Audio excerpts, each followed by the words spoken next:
Do you swear or affirm that the testimony you give today will be the truth, the whole truth, and nothing but the truth? Yes, ma'am. Thank you. You'll have a seat on the witness stand. Adjust that microphone. And if you don't mind stating your full name again and spelling your last name. I'm Alex Murdaugh, M-U-R-D-A-U-G-H. Good morning.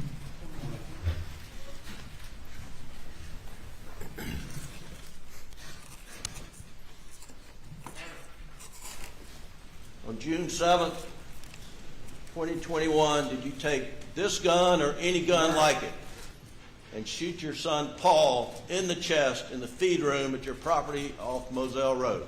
No, I did not.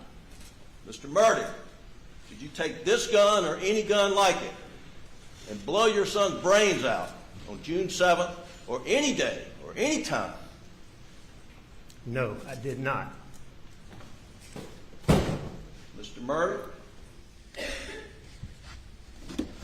if you take a 300 blackout, such as this, and fire it into your wife Maggie's leg, torso, or any part of her body, No, I did not.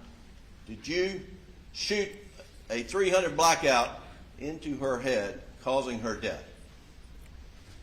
Mr. Griffin, I didn't shoot my wife or my son anytime.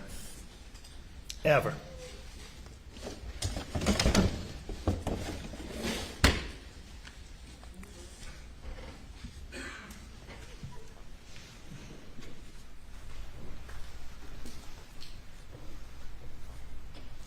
Mr. Murdaugh, is that you on the kennel video at 8:44 p.m. on June 7th, the night Maggie and Paul were murdered? It is. Were you in fact at the kennels at 8:44 p.m. on the night Maggie and Paul were murdered? I was. Did you lie to SLED Agent Owen and Deputy Laura Rutland on the night of June 7th and told them that you stayed at the house after dinner? I did lie to them. Did you lie to Agent Owen and Agent Croft on the follow-up interview on June 10th that the last time you saw Maggie and Paul was at dinner? I did lie to them. And in the interview of August 11th, did you tell Agent Owen and Agent Croft, did you lie to them by telling them that you were not down at the kennels on that night? Yes. Alec, why did you lie to Agent Owen, Agent Croft, and Deputy Rutland about the last time you saw Maggie and Paul? As my addiction evolved over time, I would get in these situations or circumstances where I would get paranoid thinking.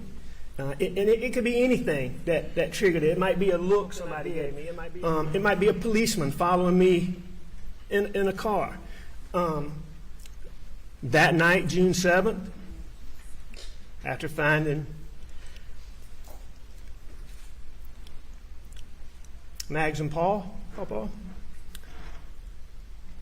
don't talk to anybody without Danny with you. All my partners were just repeatedly telling me that.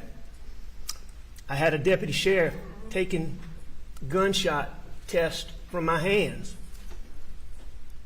I'm sitting in a police car with David Owen asking me about my relationship with my wife and my son. And all those things coupled together after finding them, coupled with my distrust for SLED, caused me to have paranoid thoughts. Normally, when these paranoid thoughts would hit me, I could take a deep breath real quick and just think about it, reason my way through it, and just get past it really quickly. On June the 7th,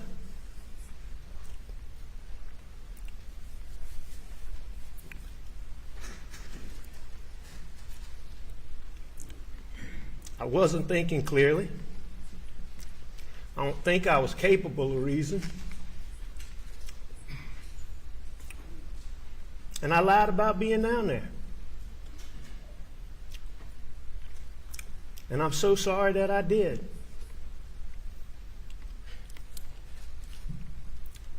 I'm sorry to my son Buster. I'm sorry to Grandma and Papa T.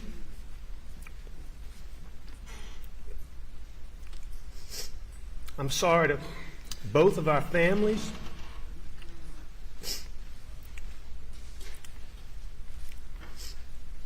Most of all, I'm sorry to Mags and Pawpaw. I would never intentionally do anything to hurt either one of them.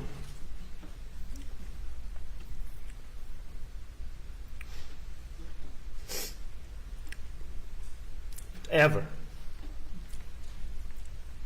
Ever. Did you continue lying after that night? Did you not? But once I lied, I continued to lie. Yes, sir. Why?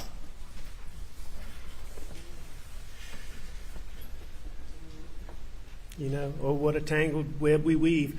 But once I told a lie, I told my family, I had to keep lying.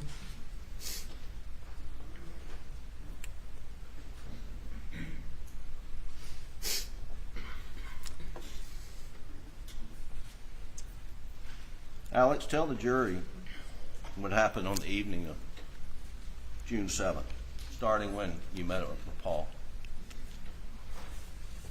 I'd been at work that day, a fairly normal day. You mean start in the morning, or? Sure, start in the morning. It was just a regular morning. Maggie was leaving to go out of town. She was going to a doctor's appointment, and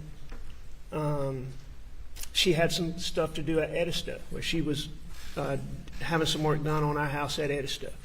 But Maggie was there that morning.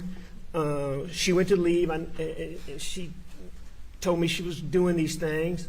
I always asked Maggie to come back home and stay with me. But anyway, Maggie had left. She did her thing. I went to work, did work. I learned from Paul that... Who's Paul? That's Paul, my son Paul Murdaugh. And your name for him was Paul. Yeah, we called him Paul. Okay, go ahead. I'm sorry. And Buster, Maggie, I called him Paul or Paul Terry, but Mags called him Paul. Buster called him Paul. A lot of people called him Paul. But anyway, I learned about I'd known that CB, the guy that worked for us, had sprayed the sunflowers. I knew about that, but I'd been out of town. I didn't know they were dead. Paul let me know they had died. So we had to replant the dove field. That's our dove field, which the dove field is just a big social part of having property. People come, and it's just a social big part of it. So the dove field was a big deal. So when the sunflowers got killed, we knew they were dead. Paul was coming home, and I learned that early Monday morning. And and we'll catch back up, but at some point in time, did you meet up with Paul? Yeah, after work, I met Paul at the property. And we're going to backfill and talk about more of the day, but I just want to focus in on that evening right now. Okay. When Paul gets to the property, what do y'all do? First thing we do is we go to the dove field, and we look at the dove field. And how'd you get to the dove field? He had come in my brother's truck. We got in my son Buster's black pickup truck. We called it Buster's truck, or the black pickup truck. You've heard it called too, but I call it Buster's truck. Okay, so you're in Buster's truck, and you go to the dove field. Tell the jury what else. Well, that's the first thing we do. We go to the dove field and we look, and it was clearly it didn't. You could tell they were. I mean, you could tell they'd been sprayed, and you could tell they were dead. I mean, they might have still had a tiny bit of life, but they were dead. So we knew that. So we knew we had to replant the whole field. So that didn't take but a second. But after that, Paw,